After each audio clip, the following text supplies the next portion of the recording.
یہ حکم ہے آقا کا نہ تلوار اٹھانا، ورنہ میری ضربوں سے لرزتا ہے زمانہ۔ یہ فوج جفاکار یہ ظالم کا ٹھکانہ، ایک نیزے سے نقشہ ہی بدل جائے گا سارا۔ آقا کی دعاؤں کا کرم ساتھ ہے میرے، دیکھو بنی ہاشم کا حشم ساتھ ہے میرے۔ رتبہ ہے علمدار عالم ساتھ ہے میرے، لہرا کے فریرا بھی یہ کرتا ہے اشارہ۔ ہم شہادتوں کو اٹھانے والے لوگ ہیں، ہم زخمیوں کو اٹھانے والے لوگ ہیں، ہم ہتھکڑیوں کو اپنا زیور سمجھتے ہیں، ہم پھندوں کو چومتے ہیں۔ ہماری تاریخ سے آپ واقف نہیں ہو، ذرا ہمیں ماضی کے دریچے میں دیکھو۔ ارے ہماری تاریخ کو تو آپ پڑھ کے دیکھ لو۔ ہم وہ قوم ہیں، ہمیں وزارت نہیں چاہیے، ہمیں صدارت نہیں چاہیے، ہمیں M P M L As بھی مت بناؤ، ہمیں جینے دو۔ ہم وہ قوم ہیں حق پہ ڈٹ جاتے ہیں، مر جاتے ہیں، کٹ جاتے ہیں۔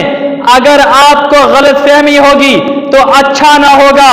ذرا ہمیں جانچنے کے لیے، ذرا ہمیں پرکھنے کے لیے تاریخ کے اوراق کو دیکھو، ذرا ہمیں دیکھنے کے لیے تاریخ کو پڑھ کر تو دیکھو۔ ارے شاملی کے میدان میں ہم کھڑے تھے، ہم تو شاملی کے مجاہدین کے بیٹے ہیں۔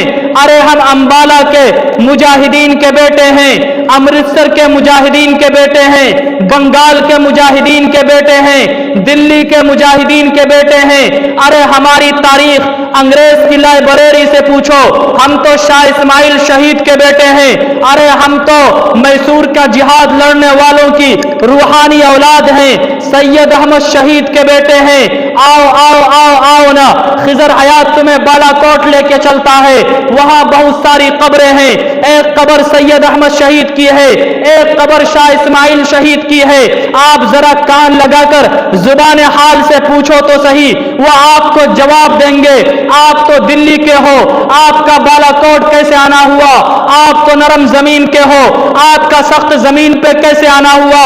آپ تو گرم علاقے کے ہو، آپ کا ٹھنڈے علاقے میں کیسے آنا ہوا؟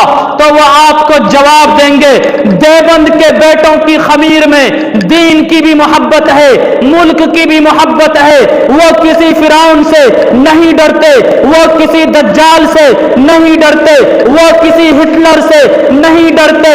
اس لیے آنا ہوا۔ انشاءاللہ دیوبند کے متوالے اس ملک کے لیے سر کٹانے کو تو تیار ہے، لیکن سر جھکانے کو کبھی بھی تیار نہیں ہے۔ دونوں ہاتھوں کو بلند کر کے زوردار آواز میں ہم شہادتوں کو اٹھانے والے لوگ ہیں۔ ہم تو وہ قوم ہیں کہ جنہوں نے گولیوں کو اپنے سینوں کے اندر قبول بھی کیا ہے، ٹھنڈا بھی کیا ہے۔ ارے جب ہم سامنے ہوتے ہیں تو موت ہم پہ ناز کرتی ہے۔ لوگ کہتے ہیں یہ کیسے لوگ آ گئے، نہیں سمجھے؟ ارے ہم تو عبداللہ ابن زبیر کے اولاد ہیں، جن کو پھانسی پر چڑھا دیا گیا تھا۔ ان کی ماں جب قریب سے گزری تھی تو انہوں نے رونا نہیں کیا تھا، وہ روئی نہیں تھی۔ اس نے ایک جملہ کہا تھا جو ہزاروں کا کلیجہ چیر دے۔ ہائے میرا بیٹا جب زندہ تھا تو جمعے کا خطیب ہوا کرتا تھا، جب زندہ تھا لوگوں سے بلند بیٹھا کرتا تھا، جب زندہ تھا لوگوں سے اونچا بیٹھا کرتا تھا۔ آج جب وہ زندہ نہیں ہے تو بھی بلندیوں پر نافذ ہے۔ ہم ان کی قوم ہیں، ان کی اولاد ہیں۔ کوئی جھکا سکے نہ جس کو، نہ گولی اس کو ڈرا سکی، نہ دھمکی اس کو دبا سکی۔ کب دشمن سے وہ ڈرتا تھا، دل اس کا شیر کے جیسا تھا، مظلوموں کی آواز